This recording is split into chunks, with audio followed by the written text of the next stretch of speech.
வணக்கம் அன்பு நேயர்களே, நான் உங்கள் அன்பு தோழி யோகப்பிரியா. இது நம்ம channel Mani's travels with hope.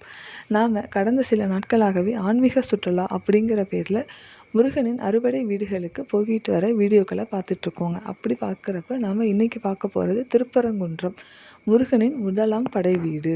Thiruparankundram இந்த ஊரானது மதுரை மாவட்டத்தில் அமைஞ்சிருக்குங்க.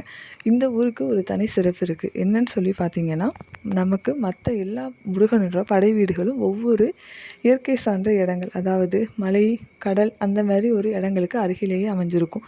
ஆனால் இந்த ஊர் அப்படி கிடையாதுங்க. இந்த கோயிலானது மலைக்குள்ளேயே, அதாவது குடைவரை கோயில்னு சொல்லுவாங்க இல்லையா, அந்த மாதிரி மலையோட ஒரு பகுதியை கோயிலாக மாற்றியிருக்காங்க. அப்படிங்கிறது இந்த திருப்பரங்குன்றத்திற்கான தனி சிறப்புங்க.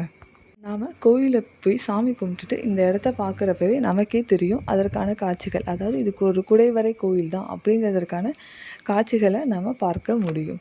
அப்படிப்பட்ட இந்த திருப்பரங்குன்றத்திற்கு எத்தனை ட்ரெயின் இருக்குது, நம்ம எங்கெங்கேருந்து போகலாம் அப்படிங்கிறத இந்த வீடியோவில் முழுக்க பார்க்கலாம். ஃபஸ்ட்டு நாம் பார்க்க போகிற ட்ரெயினானது புனலூர்லேருந்து மதுரை வரைக்கும் தினமும் இயங்குகின்ற ஒரு ட்ரெயினுங்க.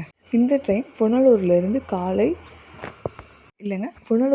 மாலை 5:15 மணிக்கு கிளம்பி அதிகாலை, அதாவது அடுத்த நாள் அதிகாலை 2:30 மணிக்கு திருப்பரங்குன்றத்திற்கு வருகிறதுங்க. இந்த ட்ரெயினானது புனலூர்லேருந்து கிளம்பி கொல்லம், திருவனந்தபுரம், நாகர்கோவில், திருநெல்வேலி, விருதுநகர் வழியாக திருப்பரங்குன்றத்திற்கு காலை 2:30 மணிக்கு வந்துட்டு அங்கேருந்து கிளம்பி மதுரைக்கு போகுதுங்க.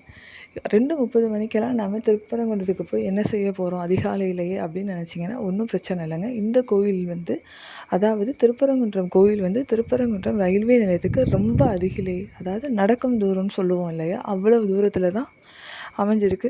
அதனால் நம்ம ரயில்வே ஸ்டேஷன்லேயே கொஞ்சம் நேரம் ஸ்டே பண்ணாலும் சரி, இல்லை கோயில்கிட்ட போயிட்டு, அதாவது கோயில் வாசல்கிட்ட போய் வெயிட் பண்ணாலும் சரி, அதிகாலை 5 மணிக்கு முதல் தரிசனத்தை பார்க்கின்ற வாய்ப்பு இந்த ட்ரெயினில் போகிறவங்களுக்கு கண்டிப்பாக கிடைக்குங்க.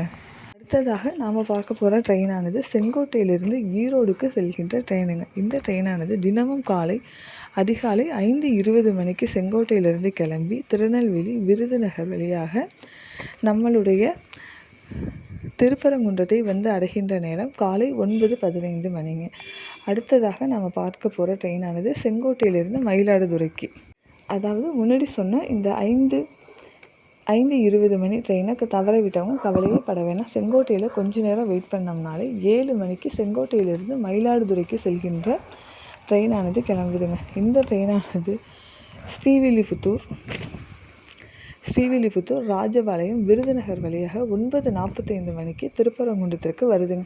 இந்த ட்ரெயினுக்கு இன்னொரு கூடுதல் சிறப்பு இருக்குது. என்னன்னு சொல்லி பார்த்தீங்கன்னா, இந்த ட்ரெயினானது செங்கோட்டையிலேருந்து மயிலாடுதுறை வரைக்கும் கவர் பண்ணுறதுனால நம்ம காலையிலேயே போய் சாமி கும்பிட்டுட்டோம்னா அங்கேருந்து, அதாவது திருப்பரங்குன்றத்தில் 9:45க்கு இந்த ட்ரெயினில் ஏறினோம்னா திண்டுக்கல், திருச்சி, தஞ்சாவூர், கும்பகோணத்தை மயிலாடுதுறை வரைக்குமே இந்த ட்ரெயினில் கவர் பண்ணிக்க முடியும். அதாவது தென்பகுதியிலேருந்து கொஞ்சம் தூரம் வரைக்கும், அதாவது திருச்சி, மயிலாடுதுறை வரைக்குமே இந்த ட்ரெயினில் நாம் பயணம் செய்ய முடியுங்க.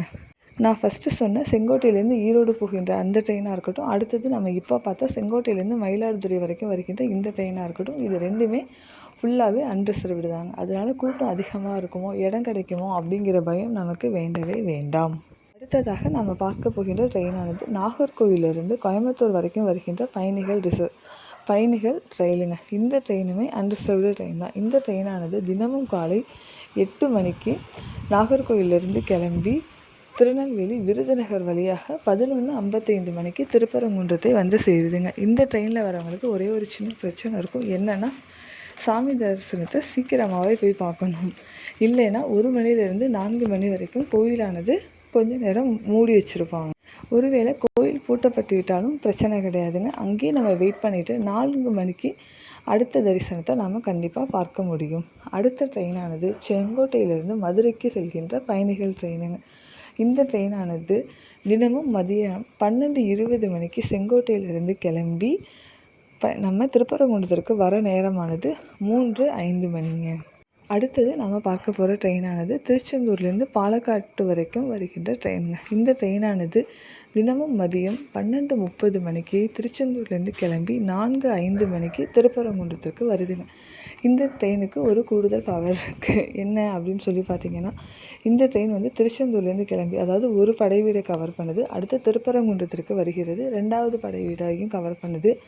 அடுத்தது மதுரைக்கு போகும். அங்கேருந்து பழமுதிர்ச்சோலையும் நியர்பையிலே இருக்குங்க. அடுத்தபடியாக இது பழனிக்குமே கிராஸ் பண்ணி தான் பாலக்காடுக்கு போகிறது. ஆக மொத்தம் 4 படை வீடுகளுக்கும் செல்கின்ற ஒரே ட்ரெயினாக இது பார்க்கப்படுகிறதுங்க. 4 படை வீடுக்கும் போகிறதுக்கு இந்த ட்ரெயின் ஏதுவானதாகவே அமைஞ்சிருக்கு. அடுத்த ட்ரெயினானது குருவாயூர்லேருந்து மதுரைக்கு வருகிற ட்ரெயினுங்க. இதுவுமே அன்ரிசர்வ்டு ட்ரெயின் தான். இந்த ட்ரெயினானது குருவாயூர்லேருந்து காலை 5:50 மணிக்கு கிளம்பி எர்ணாகுளம், கோட்டயம், கொல்லம், செங்கோட்டை வழியாக, அதாவது கொல்லம்லேருந்து செங்கோட்டை வரைக்கும் வரப்போ நடுப்பற தென்மலை அப்படிங்கிற ஒரு மலை வருதுங்க. இதை பற்றி நம்ம பொதிகை மலை அப்படிங்கிற பேரில் வரலாற்றுகளையும் நம்மளுடைய கடவுள்களோட புராண கதைகளை கேட்குறோம் இல்லையா, அதுலேயுமே பார்த்துருப்போம். இந்த வழியில் வரப்போ நம்ம பார்க்குற எல்லா காட்சிகளுமே நல்ல அழகான மனதுக்கு ரம்மியமான காட்சிகளுங்க. சுகமான அனுபவமாக இந்த ரயில் கண்டிப்பாக இருக்குங்க. இந்த ட்ரெயினானது குருவாயூரில் காலை 5:50க்கு கிளம்பி மாலை 6:35க்கு திருப்பரங்குன்றத்திற்கு வருதுங்க.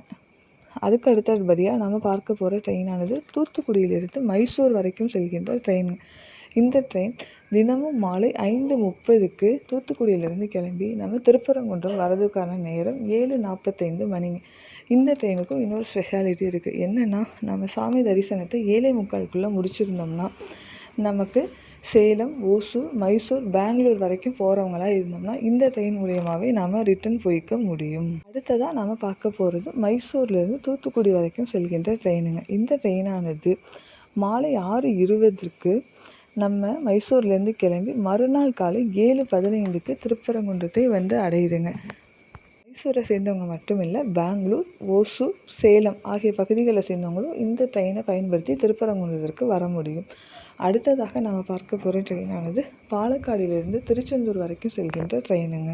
இந்த ட்ரெயினானது தினமும் காலை 6:10 மணிக்கு பாலக்காடிலிருந்து கிளம்பி நண்பகல் 11:55 மணிக்கு நமக்கு திருச்செந்தூரை சேருதுங்க. இந்த ட்ரெயின் மூலியமாகவே நம்ம ஏற்கனவே சொன்ன மாதிரி பழமுதிர்ச்சோலையவும் பழனி, திருச்செந்தூர் ஆகிய 4 படை வீடுகளுக்கு செல்கிறவங்க இந்த ட்ரெயினை பயன்படுத்தி சென்றிருக்க முடியுங்க.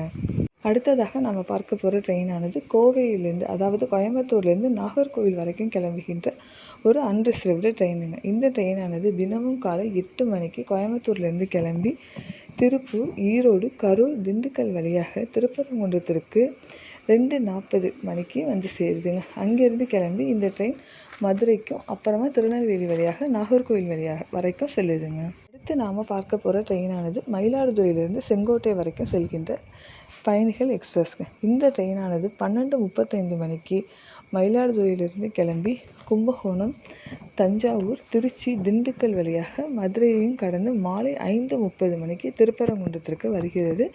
இந்த பக்கம் உள்ள மக்கள் இந்த ட்ரெயினை பயன்படுத்திக்க முடியும். கடைசியாக நாம் பார்க்க போகின்ற ட்ரெயினானது ஈரோடு டு செங்கோட்டை வரைக்கும் செல்கின்ற ட்ரெயினுங்க. இந்த ட்ரெயினானது தினமும் மதியம் 2 மணிக்கு ஈரோடிலிருந்து கிளம்பி கரூர், திண்டுக்கல் வழியாக மதுரைக்கு 6:10 மணிக்கு திருப்பரங்குன்றத்தை அடையுதுங்க. அங்கேருந்து கிளம்பி இந்த ட்ரெயினானது செங்கோட்டை வரைக்கும் போகுது. பார்த்திங்களா, திருப்பரங்குன்றம் அப்படிங்கிறது ஒரு சின்ன ஊர் தாங்க. ஆனால் அந்த ஊருக்கு எவ்வளோ ட்ரெயின்கள் இருக்குது.